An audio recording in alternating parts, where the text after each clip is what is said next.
Moody Moose Buttons, written and illustrated by Richard Hefter. Are you ready? Here we go.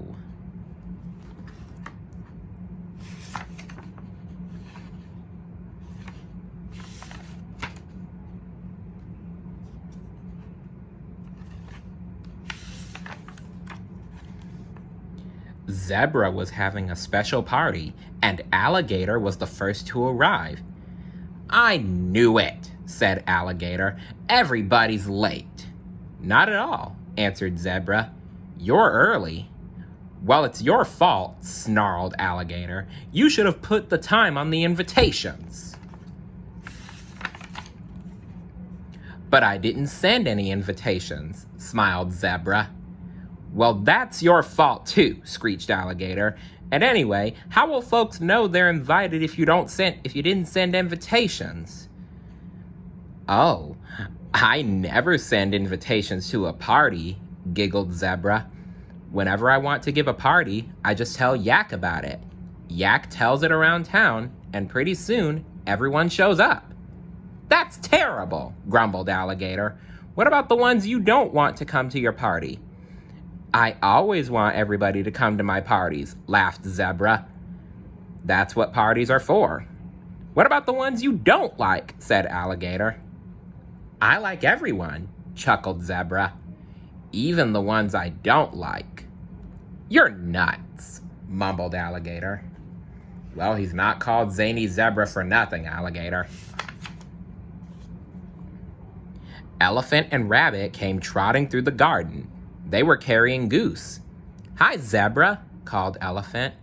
"Heard you were having a party. Can we come?" "Why, sure," smiled Zebra. "Everyone's invited." "We brought Goose along," called Rabbit, "but she fell asleep on the way." "I'll get her something to eat," said Elephant. "That will wake her up." Kangaroo and Lion arrived next. Vulture and Nightingale came too. Pretty soon, almost everybody was there. Zebra is nuts to invite everybody," complained Alligator. "Someone is sure to come and spoil this party." "I doubt that," said Dog. "Oh yeah?" smirked Alligator.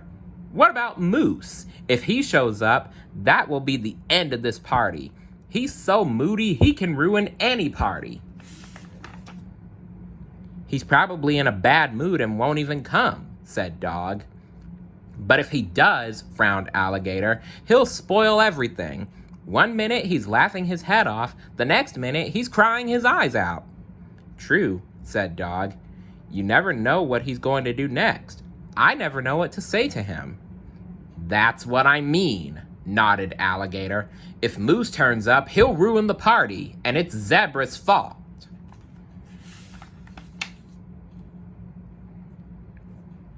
Just then, Moose walked into the garden. He heaved a heavy sigh. "I knew it," screamed Alligator. "It's Zebra's fault." Zebra jumped up on the table. "Listen, everybody," he called. "The guest of honor has arrived. Every party has a reason, and the reason for this party is Moose. This is a Moose Day party." Moose started to laugh and laugh and laugh. Everyone laughed with him. Then all of a sudden, he began to cry. Everyone looked at him. "If I had only known," sobbed Moose, "I would have worn my good suit." "Oh dear," said everybody. "What do we do now?" Suddenly, Moose began to laugh again. "Never mind, it's all right. My good suit is at the cleaners anyway." And then he began to cry again. "You wouldn't catch me crying if this were an Alligator Day party," grumbled Alligator. "I heard that, you nasty alligator," screamed Moose, "and I'll get you for it." Moose started to chase Alligator around the table. "Stand still, you dunderhead," he yelled. "I'll bop you right on your snout." "Help!" squawked Alligator. "Mad Moose!" Alligator slid under the table and bumped right into Goose, who was resting there. The ice cream cake fell off the table and landed with a plop right on Alligator's head. "Whoops," giggled Moose. "You sure do look funny." And he started to laugh. He laughed and laughed so hard that he fell right on top of Alligator. Then he began to cry. "I'm sorry, Alligator," he sobbed. "I'm so sorry if I hurt you. I'm so very, very sorry." "You picked a fine time to tell me," growled Alligator. "Just look at this mess, and it's all your fault." "I know," wailed Moose. "It's always my fault. Why can't I ever do anything right?" Moose cried and sniffled and howled. "Hold on there, Moose," called Zebra. "We can't have the guest of honor crying at a Moose Day party. Besides, you didn't do anything wrong. You're just moody, and that's okay. But sometimes we get mixed up because we don't know what mood to expect. And that's why we have a special present for you." "You do?" smiled Moose. "What is it?" "Moody Moose buttons," laughed Zebra. "What are Moody Moose buttons?" asked Moose.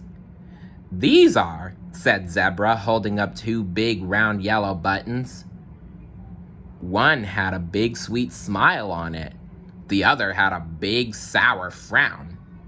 "Listen," said Zebra. "When you're in a good mood, you wear the sweet button. When you're in a bad mood, you wear the sour button.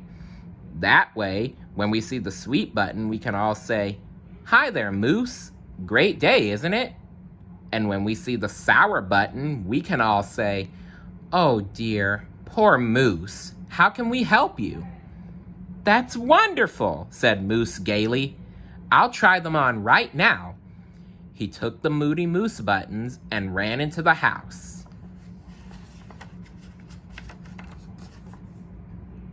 "You have to admit it, Alligator," said Dog. "Sometimes that Zebra gets great ideas." "Well, I'll tell you one thing," said Alligator. "If I ever see that sour button on Moose, I'm going the other way. Fast." "Look," said Dog. "Here comes Moose now." Moose was walking out of the house wearing the big sweet smile button. "Thank goodness," cried Elephant. "Moose is in a good mood." "Hooray!" shouted everybody. Then Moose took out a large handkerchief and began to cry. "Wait a minute," called Zebra. "You're wearing your sweet button. You're supposed to be in a good mood. Why are you crying, Moose?" "I can't help it," sniffled Moose. "Nobody has ever given me a Moose Day party before. I'm crying because I'm so happy." "Oh, those are happy tears. I see." And there's Moose having fun with all his friends. The end. What's your favorite mood to be in? Let me know in the comments below. See you later. Bye.